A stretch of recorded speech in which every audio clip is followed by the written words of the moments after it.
welcome everybody. It's time once again for the next chapter with Charlie Hedges as he explores turning the page on his life and yours. Hey, Charlie. Hey, Paul. You know, in his brilliant book on managing your innermost self, our guest today, Shasheen Shah, speaks of recurring emotional triggers, ones that have haunted some of us for decades. And in dealing with his own emotional triggers, Shasheen writes, I discovered that although I was 40, I was still reacting as my 10-year-old self. And that is our critical topic for today. How to manage that needy, screaming inner child who can still impact even the most successful people. In the last couple of years, I personally have discovered that managing my innermost child has been a most essential task. This subject is a sweet spot of our guest today. Shasheen Shah is founder of Coherent Strategies. He works with high-level leaders, CEOs, and maverick entrepreneurs, and he is author of this new and really important book, The Kid and the King. Today will be special, I promise. Let's bring on Shasheen Shah. Shasheen, welcome to the next chapter with Charlie. Hey, it's so great to be here, Charlie. Thanks for having me on. Yeah, I can't wait. You know, I've read through your book, and there are so many pertinent thoughts, and I can relate to so many on my level and the people that I coach, and I just think you bring so much to the table. I can't wait to hear what you have to say. Let's get into it. What hits you the most? Yeah. Well, you know what? Before I get to that, I'm going to do something that I've never ever done before, and every author, I'm sure, wishes I would do this. And I want to start with your book. And okay. and rarely do I start with a book. Somewhere it ends up at the end. But today we're starting The Kid and the King. I found it a compelling and insightful read. Tell me about the book. What is it about? And why is it essential for all of us to be aware of the content? Okay, well, I'll answer it this way. This book was written, well, it's interesting, right? We coach and teach what we need the most help with, right? That's kind of how it works in my mind. And for me... So the coach teaches against his own needs.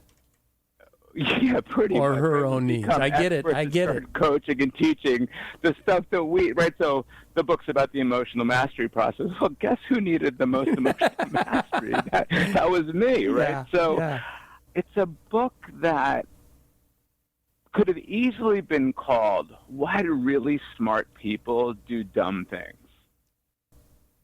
I say that because what I wanted to address in this book is the confusion, I would say, that I had and that my clients had with, on one hand, knowing themselves as extremely successful, bright, intelligent, good-natured people that would be tripping on themselves, whether it be addictions or just procrastination or confusion about simple things. I mean, these were Harvard-educated, Ivy League-educated, master's, PhD level, people that have climbed the ladder and gotten degrees and titles. And for some reason, just, I don't know, there was this duality. And why is it that I can do all of these things so well, and yet I find myself acting out, lashing out, or engaged in behaviors that are not consistent with who I am? So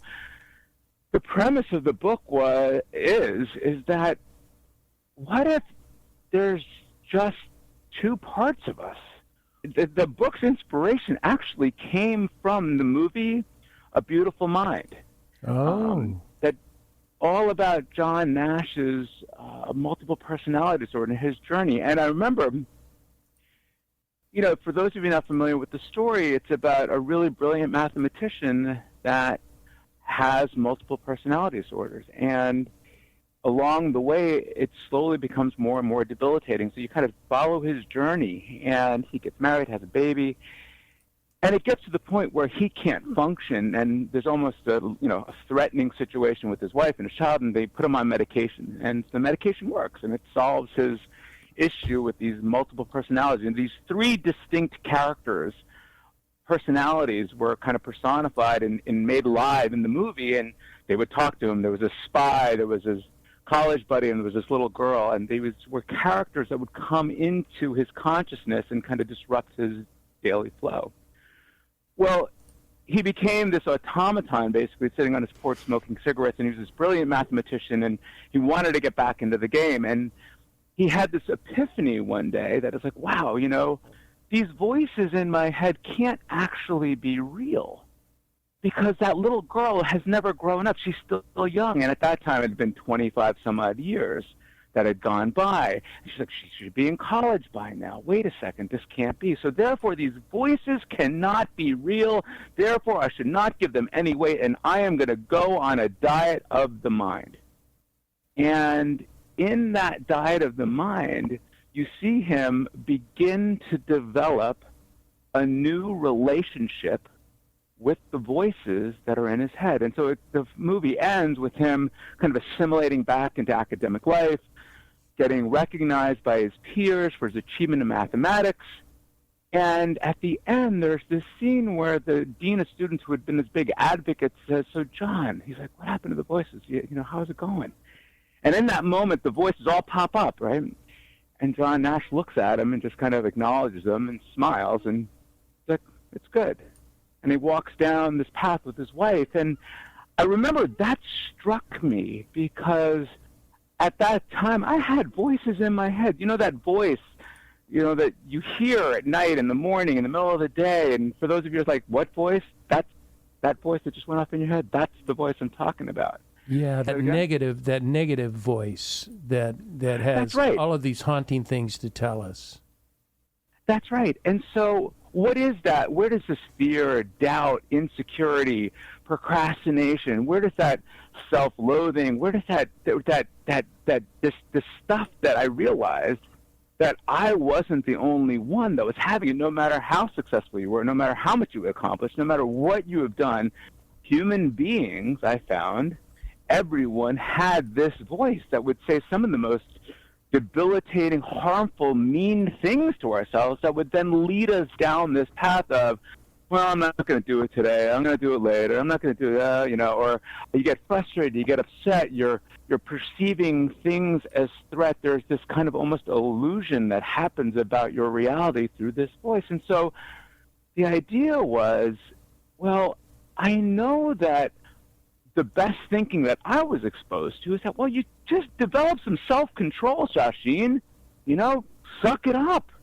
Like, hey, you know, yeah, you got to go and spite it. And it was this very masculine, let's crush it, let's dominate it, let's go fix it, go get a coach, go get a therapist, go get some drugs and medication, do something. But, you know, you have to overcome and defeat this voice. And what I found was there was no defeating the voice. The harder I tried to defeat it, the more discipline and control I put on top of it, even though it would allow me maybe to get to the next level, it would come back with a vengeance. So what was the solution? So the idea was, what if we changed the relationship with this part of ourselves? What if, instead of trying to fight this voice, instead of trying to, you know, try to crush it or conquer it, we actually become so familiar with it, like it's, I mean, you know, one of my favorite things that I think the moment I really got it was when a mentor said to me, he said, Shasheen, you're just not that interesting. And I said, what? What do you mean by that? And he said, it's like, it's the same thing. It's like, I hear all these childhood fears and anxieties, you're not good enough, and your dad, and, you know, you're Indian, and da-da-da-da-da-da-da. It's the same story, same triggers. It's the same circumstances. It's the same kinds of people. It's the same tone of voice. It's the same thing again and again and again. He said, we just need to take some responsibility now for this and recognize that these conditions are always going to exist.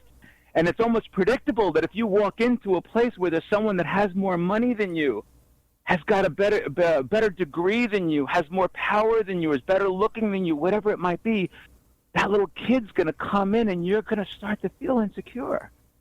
let me slip in. Let me slip in here. Go ahead. Yeah. I want to slip in because one of the things I've written a lot about, I wonder what you think, and that is, I've called it making friends with your demons, but it's the childhood is not a demon. It's just it's a past self, but it is making friends with that, and you talk about it. There's something you write that I really like, and you write about the dangers of with its childhood thinking. We have childhood resentments, and that it commonly ends up with what you write. I sort of minimalized it.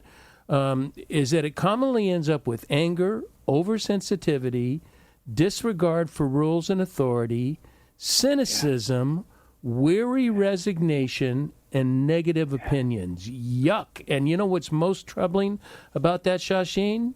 Is half of those define my life. All of us. It's like, welcome to the club. No kidding. I know. Wait, you're not that interesting, by the way.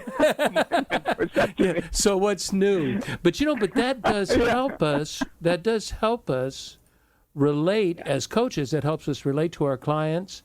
And just as people in society, it helps us relate to other people, because if we can relate to our frailty, we can see the frailty and the issues of other people, and we can better identify with them and understand them on a truly a co-reciprocal level rather than in a judgmental sort of way.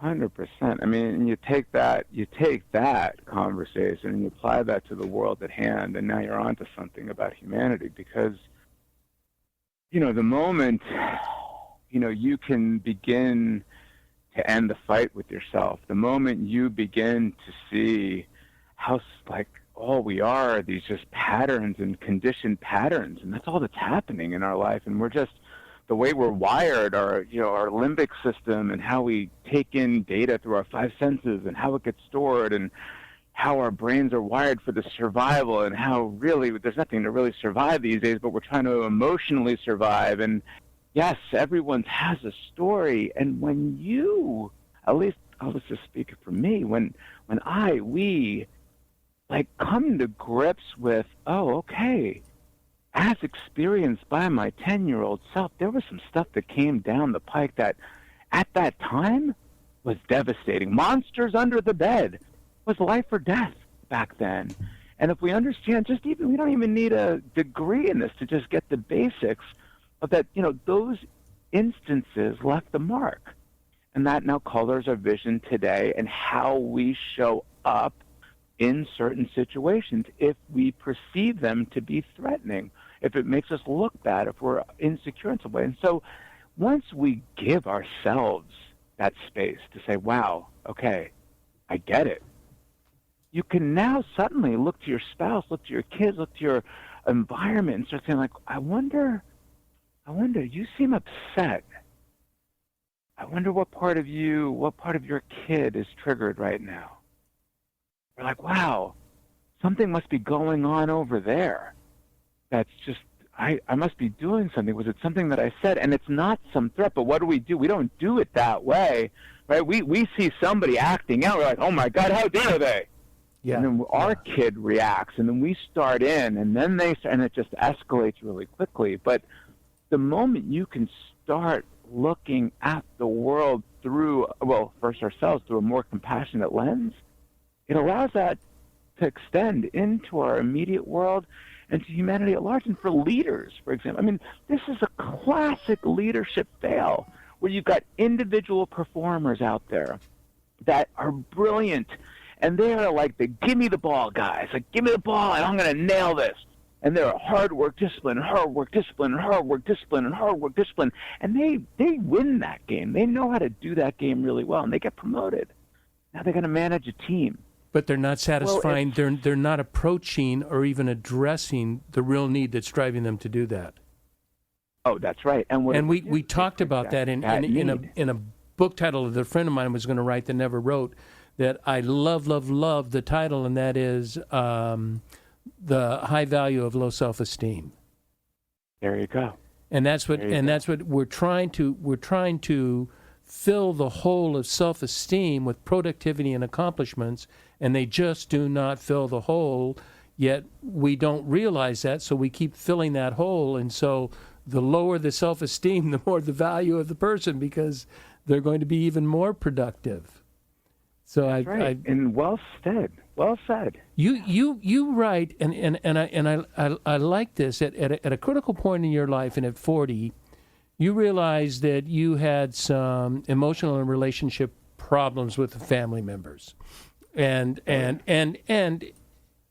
what you decided, because you had spent the first 30 years from 10 to 40, you had spent the first 30 years evaluating the other person, evaluating the faults, the deficiencies, the bad things that person did, and you realized at some point that this was more about you than it was about this other person, and so you decided to take a long and hard look at yourself. What did that look like, to take a look at yourself? How did you do that?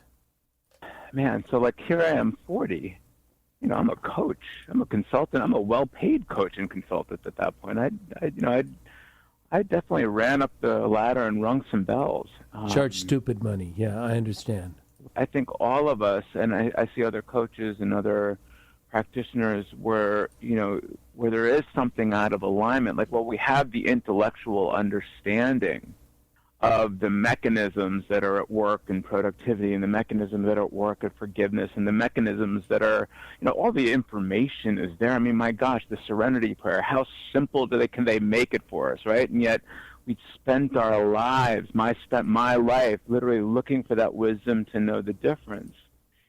And I don't know, I think there's a point at which you just get tired enough where you're just like, I've had it. I can't continue to experience, in this case, my father this way. I can't have some guy 3,000 miles away from me at that time get on the phone and send me off the deep end, really upset. And here's someone like me, I'm a coach, I'm a consultant. I mean, I'm helping people with this, helping relationships, and wait a second, this is so out of whack right now. And I still had this childish relationship. I had not grown up yet with this one relationship with my dad. And I remember I took a page right out of this. It was the prayer of Francis of Assisi that someone had given to me years ago. And I caught a glimpse of it, and I remember reading it at that time, and I was just struck by, I forget, the prayer essentially says, seek not to be understood, but to be understanding. Seek not to be loved, but to be loving, because it's in giving. Here, let me read it. I wrote it down. Yeah, please. Lord, make me an instrument of your peace. Where there is hatred, let me sow love. Where there is injury, pardon. Where there is doubt, faith. Where there is despair, hope. Where there is darkness, light, and where there is sadness, joy. Help me not to seek so much to be consoled as to console, and that may I understand to be loved as to love. For it is in giving that we receive, it is in pardoning that we are pardoned, and it is in dying that we are born to eternal life. That's St. Francis of Assisi from somewhere in the late 1100s to early 1200s. Yeah. Thank you for reading that and just taking a moment there to just take that in, because the message is simple, but the practice is put me on a journey that really helped transform who I am today as an adult. Because what I had to do is I was clever enough to say to myself, I was I knew it was a question of being somebody different, not doing something different. So I got that distinction. And I was then who would I need to be to give to my father everything that I had been asking of him? And I was asking him to be more, more interested in my life, more communicative, more loving, more engaging, more this. I had a list. And I looked at that list, and I was like, am I any of those things for him? And I was like, no. And then the thought of me being that for him, I mean, my first reaction was, hell no. No. But you know what you realized, and what catches what I as I read about that story, what made me think is you realized he was going through the same things you were. Oh. Is that was his life story with his father? I mean, 100%, and that's what the result was when I finally, at the first step in that, though, before I got to that place, was just simply the idea. This is where this word emotional generosity came from for me. It was like, well, I wasn't willing to constitute myself as an emotionally generous person and give freely. I knew intellectually through my Eastern studies, I'm like, yeah, I should be able to light candles and light this person up with that, give freely without any attachment. I mean, I understood it intellectually, but I realized that I was so blocked in this instance for whatever part of divine inspiration in that moment. I decided that it was time for me to lean into that one and do whatever and try to just push myself in that direction. I really did want to be someone that was capable of freely giving. I knew intellectually that by me not being able to do that, I was going to keep being stuck in this place, and it was unacceptable at that moment for me too. So that's when I decided to go back over the holidays, right around this time, and go back and start to ask questions and start to actually have him just be in my presence and me be the cure, basically doing all of the things, being all of the things I want him to be. I just did that for him. And I will tell you, it was nothing short of the miraculous. To this day, I still get goosebumps thinking about this story where I saw this man who I had been in relationship with as a young little boy, as a child, at the age of 40. Suddenly, it was like something happened. It was like the tide shifted, and suddenly I'm looking at this little boy. And he's just going, yeah, and then I do this, and right now I'm this, and I could just see him light up like the lights of a Christmas tree. And I could I just for a moment there looked at him, I was like, oh my gosh, he's been wanting all of this from his adult son, who's 40 years old, who's been unwilling to give that to him. And in the moment of me giving him that space, I will tell you, things have never been the same in the most beautiful way. And yeah, sure, do we still have our bumps and bruises along the way? Absolutely. But today, it's a whole nother world. And I'll tell you, in the book, I tell the story about that at Christmas dinner. My dad, I spent years on the therapist's office, them telling me, well, he's never going to say he's proud of you, Shasheen. Listen, you just got to move on. You're 40 years old. He's going to be what he's going to be. You got to agree to disagree, and that's how it's going to go down. And we were about to start dinner, and I said, well, what do you do, Dad? Because I hadn't come back for Christmas in years. And he said, well, you're the coach. What do you want to do? I said, well, what do you do? I was like, yeah, what do you want to do? So Coach us. I just started to acknowledge everybody. I just started acknowledging, and I said to Dad, thank you, for the man that you are and the life that you've granted us and the opportunities and education and the coaching and the therapy and, who I get to be today is someone that makes a difference in life. And I owe that to you.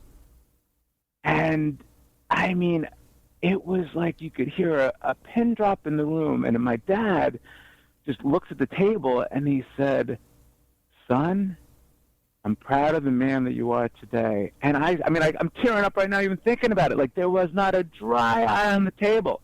Everyone had known the brutal relationship that he and I had, the fights and the yelling and the screaming over the years, and in that moment, it was like that one thing I'd been asking for my whole life, that really feeling of hey, Dad's proud of me, I've done good. It was like a little boy inside of me. It was just like that, got his little gold star. And that was the beginning of just recognizing, gosh, I'm actually capable of giving this. I'm actually able to receive this. And then that's really when a whole nother kind of stage of life opened up for me. And these past decade has been. Let's hold on that, because I want to get to that. But I want to ask a question first. Yeah, please. I think help sort of frame this a bit. And early on, I started with a quote out of your book, although I sort of did editorial privilege on it. I discovered that although I was 40, I was still reacting as a 10-year-old. And that is what we do, is when that inner child that, we get anger and fear and shame and who knows what all from that, is that we still behave as if the inner child is in control. We still see it through those eyes. And I had a therapist on the show, Shasheen, maybe 2 or 3 years ago, that we were talking about this, and she said, you need to look at this, Charlie, through adult eyes. No one had ever told me that before. No one had ever told me. I had always viewed it through the childhood eyes. So that was the filter. Everything went through that. So I was abandoned. I was rejected. I was blah, blah, blah. But when I looked at it through adult eyes, I could begin to see why my parents were in a position that was the only response that they could be was the way they dealt with me. And it wasn't harmfully. It was just, it didn't do me any good psychologically. But I could understand my parents. And so it's that question, not why did they do what they did, but what happened to them that made them act that way. And when I looked at that through those eyes, Shasheen, it was life-changing. It just, everything was completely different. And that seems to me to be, it seems like what you did. Do those words resonate with you at all? Oh man, you're nailing it. Absolutely. What I said to my dad at one point was like, what was it like having me as your son? Oh my. This angry, stoned, Grateful Dead following, dope smoking, acid eating, mushroom, like just freaking wearing tie-dye shirts. Like, what was it like being in the Indian community when they asked you, what is your son doing? You're like, I don't know.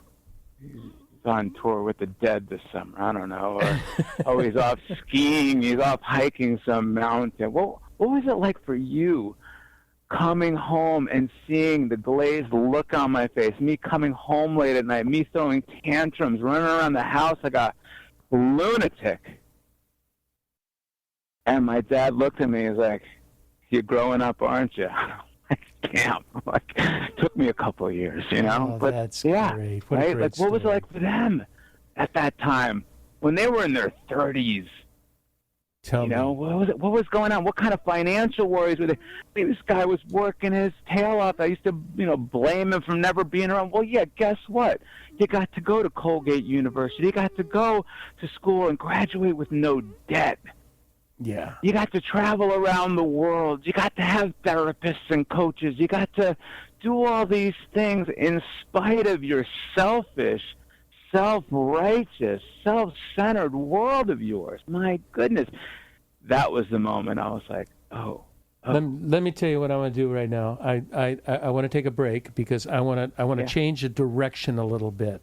So we've talked about the need, and we talked about some things that you have done, but you, Shasheen, have created a process, an emotional mastery process, and you have this acronym OCEAN that I can't wait to get into. And so I think some of this is really going to help our listeners in articulating very specific actions we can take to appropriate where you're trying to go. And let's take a quick break, and we'll get right back into that. Absolutely.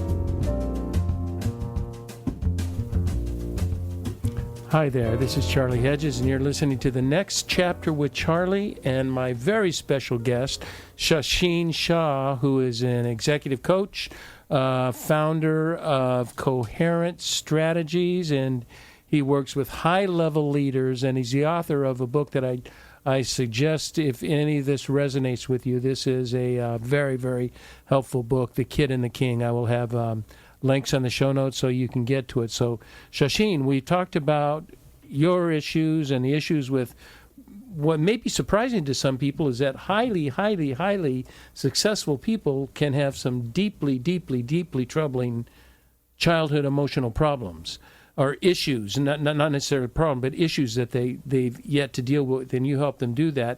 And you've created a couple processes that I would really like to explore. I read about the EMP, or the Emotional Mastery Process.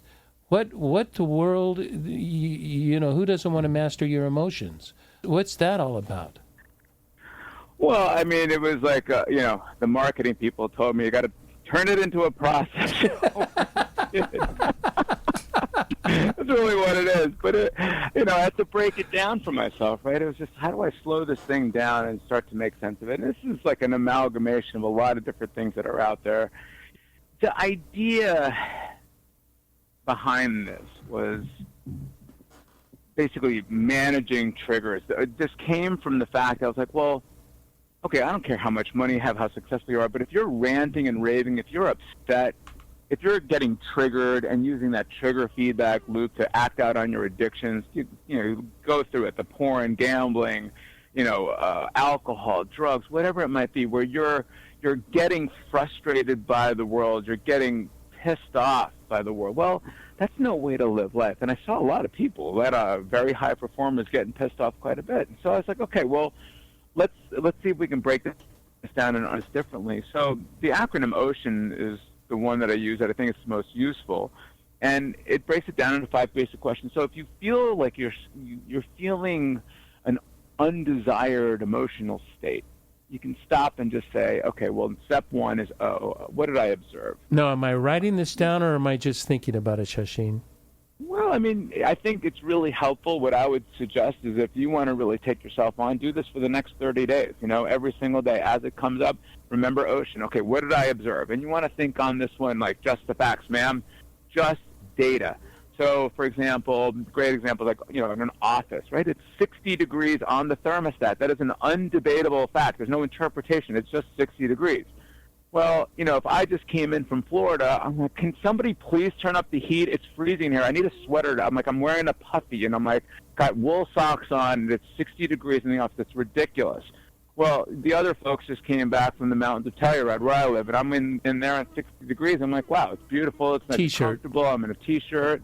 That's great, right? And so what you want to be able to say is, like, what I observed is at 60 degrees. Well, if we come to the next letter, C in OCEAN, then there's a conclusion that we come to. So we observe data, and then we conclude something about that data. Now, this step, I think, is where your entire life lives, right? So you're concluding something about objective data.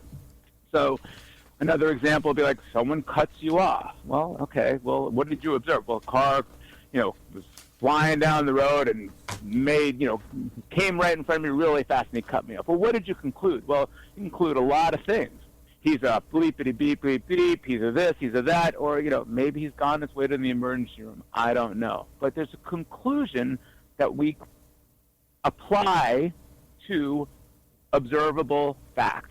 And we can get into, the book is really an exploration of what is it in your brain? What is it what's in that filter that takes that data and offers the conclusion, right? And what we say in the book, or what I say in the book, is that it's basically our conditioned past.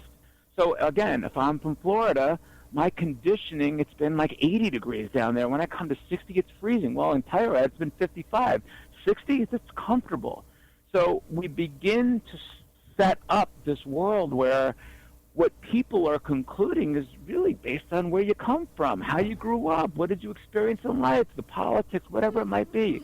Well, then from the conclusion... Wait. Let me respond before you go to the next one, because I have a question on this one.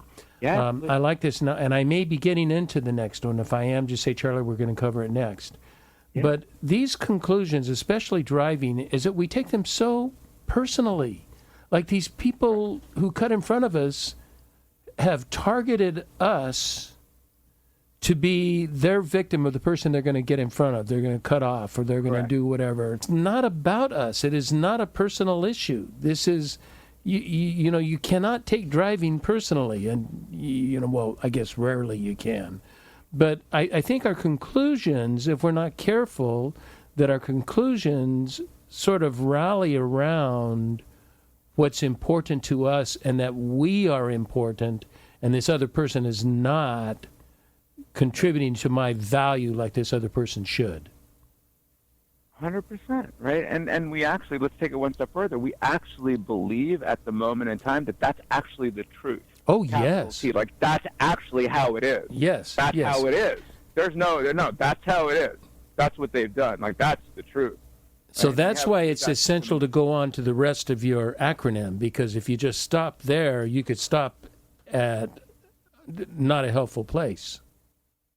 Right, and underneath that conclusion is the hardware and the software of the brain. And what we realize in step 2 is that these conclusions, the kid and the king, what happens when we're in a situation that is different, new, uncomfortable, or is representative of something in the past and it looks familiar or similar, we will automatically, I mean, Malcolm Gladwell talks about this brilliantly in the book Blink, that we will have this knee-jerk response, and our brains are wired, the limbic system is wired to take in data and quickly come to a conclusion about whether or not we are at danger. So immediately we go to our knee-jerk is danger. So then what happens, if we conclude that this is dangerous, the E in ocean is what emotional reaction did we have? What was our emotional state? So if we concluded that this guy is a bleepity-bleep and he's reckless, well, we may get really angry, right? And so suddenly now I'm in an emotional state based on the conclusion, based on the fact that some guy just drove in front of me and, cut in front of me, and it was, it ruined my driving vibe, man, and, that wasn't what I was intending. That's not what I expected to happen right there, and we're going to get into that in a second. So then from that emotional state, the A in ocean is, well, what action did I take? And here, might I suggest, is a choice, Please. is it not? Correct. The action is Correct. a choice. This is not knee-jerk. You're getting to where this is not knee-jerk reaction, but a positive, helpful action. If I caught that right? It can be, right? So the goal is for it to be, because the next letter, N, is what was the net result of that action. And the question is, okay. did that action move me closer to or farther away from my intended outcome? And remember, we're doing this kind of post-mortem, right? So I'm coming home, I'm really upset, I'm just really triggered. Honey, what's wrong? Right? Well, this guy, I've been doing kung fu movies in my head, I'm just really agitated, right? Well, if we go back and just say, well, what was my outcome? We realize we didn't really have an outcome. We don't really operate with outcomes. We actually operate with expectations. We walk into a restaurant. We expect service. We walk into the office. We expect people to do certain things. We're driving our car. We expect everyone to abide by the rules. And it's in the expectation that's where we get let down. And if we begin to break down our negative emotional responses to things and say, wow, me getting really upset about something I really don't know much about, for the most part, right? There's some and there's always somebody in the audience, well, what about if somebody, and I'm like, yeah, okay, right, that's good, that's fine. But for the majority of the times that I'm in a negative emotional state, I have concluded something false, and that's really where it starts. What else could I have concluded about that objective data? Oh, so you circle back and go through the process again. Correct. And so then the work becomes, what it does is sets up the book to actually start to look and evaluate what is in our filter, our childhood experience, our conditioned reality. What did mom and dad say when we were young? What were the events of our childhood? Did I raise my hand in class and did I get yelled at, or was I made fun of, or was I considered dumb, or was I disrespected, or did people make fun of me, or was I whatever it was? When you start getting down to our adult versions of ourselves and the things that upset us, the goal of the book is to establish a very, very clear mapping of, wow, this is how I react. Holy cow, it was because Johnny in third grade. So for me, my self-sabotaging nature of myself came from walking into my dad's office with a 99 on my exam. My dad just said to me, he's like, well, what did you get wrong? I said, I don't know. And he's like, well, what kind of person is that? How could you? And I was like, instead of getting this emotional cookie of like, good job, son, it was like, you idiot. And he didn't say that, but that's what I felt, right? And so my whole life has been about this perfectionist and looking for that 1% that might be wrong and, overcompensating for making sure that it's 100%. I mean, just exhausting, right? Or not being, not belonging. My go-to as an adult is, I don't belong here. I don't have a degree in that. Or, I'm brown-skinned and Indian. The rest of my friends when I was a kid were Jewish, and we were in the suburb of New York City, and, I don't belong. So when I drive up to the country club in Telluride, Colorado, like all of a sudden I'm like, I don't belong here. And that's just sitting there waiting for me, just like John Nash's little voices were running around in my head. That's sitting there so available to me. But now, rather than allowing that to color my experience and conclude that these people don't like me for whatever reason, and that leading to me feeling like angry or insecure or wanting to prove myself or do something boisterous, I can just take a deep breath and be like, these are not the droids you're looking for. No. Okay, little Shasheen, it's okay. I got this. And let the king take the wheel and just say, I know this pattern. It's so familiar. Of course it's going to show up. It's okay. And this brings me to, I think, the main point of the book, and that is these triggers never go away. These childhood experiences left a mark. They're not going to go away until you die. What you do have at your disposal as an adult is to familiarize yourself with the circumstances under which these triggers typically show up, and begin to notice as they're coming up, begin even better to anticipate these situations coming up.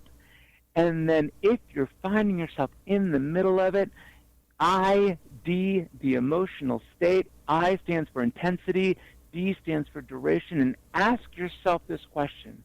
How intensely do I want to experience this trigger right now, and for how long? And I will tell you, the moment you ask yourself that question, the moment you set yourself free, and you start practicing doing that again and again and again, you're like a ninja. You're like, oh, there it comes again. It's like watching a pitch coming high and outside and be like, I saw that coming off the pitcher's hand. I'm not swinging at that. Ball two, boom. I'm not even worrying about it. Let me. But you start to read it better. Yeah. Go ahead. Let me tell you a personal story on that. That I so identify, and that is, everybody listening has heard this story. So forgive me, but I think it's very important in that I had a childhood where I felt abandoned. I lived with. After 4 years old, I lived with a handful of relatives that would pass me from one house to another house to another. And so I sort of had this blame for my mother and father for abandoning me and rejecting me. But, my mother and father were divorced when I was 3. My mother worked a graveyard job and, third shift. And so she didn't feel like she could do an adequate job of parenting me. So she she asked me to live with some family members. And then my father, God bless him, loved me to death, but the man was the man was a quart a day drinking alcoholic, and so he was limited in what he could do. His love was great, but he had a disease, he was broken. Yeah. And so they never really, it's not like they abandoned me. It wasn't like I was bad. It wasn't like Charlie is not worth spending attention on. It was that we just don't have the resources, emotional, physical, or financial, to do that. And when I recognize that, and I fully embrace that I could have been in their position, I could have been in an awkward job where it wasn't right or good for me to raise a child, or I could have, submitted to my addictions, and then I'm not capable. It gave me such a very different view. And so, like your father, as you started looking at what he was doing during this time, you felt that he was, a perfectionist and hard on you, was from his past, but also from a point of care. So when we just start reframing these past issues, and they're really not so much issues. I mean, now with some people, they're certainly issues. When you're talking abuse and issues like that's a whole different story. But I wanted to tell that story, but then I wanted to get into something else that you talked about that's right in line with this, that I think you were bang on, and you talk about the role of compassion. And I love what you write about in compassion. And that the first person we have to have compassion on is ourself. And we don't have compassion for ourselves. As a matter of fact, 2 years ago I took a retreat. And it was a 10-day retreat, 6 days, sequestered silence, where you had no books, no computers, no phones. You had a handwritten journal, and you were just in silence. And I went there. There's an intent, like your objectives that you're talking about. What is the objective that you talk about? Mission. The outcome of the outcome. Yeah. I was not able. I could give love well, but I could not receive love because I never felt I deserved love. So I had a 10-day experience with shaman in Hawaii working with me on this, and it's just turned me around to where I can receive love. I can believe, and I don't mean this pridefully because this is true of everyone, I deserve love. I am a lovable person, except when I'm a dick, then I'm not quite so lovable. But it is a powerful concept. Do you think? Yeah, I mean, you're pointing to a couple different things. I mean, and the thing about the book and the letter writing exercise is an opportunity to write a letter to your kid. And I think that one of the most important concepts that gets stepped over by most people, including myself, is, well, that was a long time ago. Or, listen, I've intellectualized the fact that my parents didn't really mean to do anything. We're good now. I understand. They did the best they could. You get a lot of that, right? I understand that, Shasheen. I've been to therapy. They did the best they could, and I get that. And I'm like, okay, but the evidence of your life still shows that wound is still really there. And I'm like, okay, well, let's take a look at that. And so in the letter writing to your child, I ask you to really take for a moment a chance to acknowledge the childhood experiences, and you basically write a letter from your king or queen self to this child, and where the letter gives you the space to say, hey, in my case I call Bobby, little Bobby, man, that time when Dad did that was serious. I can remember how terrified, how confused, how frustrated, how angry, how crazed it must have felt for you at that time. And to give voice and give credibility to the fact that in that moment, that was real. It was painful. It was hard. It was whatever, fill in the blank. Right? And I think that we step over that so much. And so now the point is like, okay, let me divide myself up and just say, what if little Bobby went through those things, felt those things, was made fun of that way, whose dad said those things, the kids said, all that happened to Bobby? Well, no wonder when I get triggered, Bobby's going to come up, and based on what he experienced, it makes a ton of sense that I would react in that way if Bobby's driving the bus of my life. And for me, that really changed things for me because I got to allow all of that negative, hurtful, painful moments, experiences that happened to me at a time where I didn't have the mental, emotional, or intellectual capacity to process those events in an adult-like fashion. What I call it, kid logic took over. Do you know the number of kids that believe that when their parents divorced, that if they ultimately personalize it, right? That you talk about everything gets personalized. A child personalizes everything. They think it's like, if I was a good boy, if I was a better girl, then they wouldn't have done that. Or they conclude falsely about things.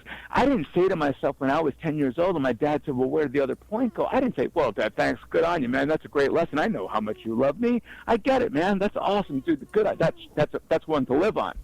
No, at that moment, I'm like, I'm devastated. I don't know if there's ever going to be a way to please this man. I just got kicked in the teeth, rolled around in the dirt. I'm like, man, that's how I experienced it then. So if we can encapsulate those experiences, put that in an identity in the book I call The Kid, now we live in this world where, yes, I actually can understand why it's been so freaking confusing. There's this kid, Bobby, that went through what he went through, and of course, if I let that part of my psyche, and if we take all the psychological studies around that, well, it kind of falls in line. Well, yeah, based on my experience, that's my conditioned past. It's contained now in this character I call Bobby. Well, sure, if that part of me gets activated, it only makes sense that I don't belong, I'm not good enough, I'll never measure up, I'm a perfectionist. Sure. And at the same time, while that's going on, there is a part of me that I can relate to called the king. And that actually is outcome-driven. That has shown up numerous times. But now, I actually understand this. Oh, the game's up, man. I get it. Under these circumstances, the kid comes in. And you know what? It's really predictable. It's not even that interesting anymore. I got this.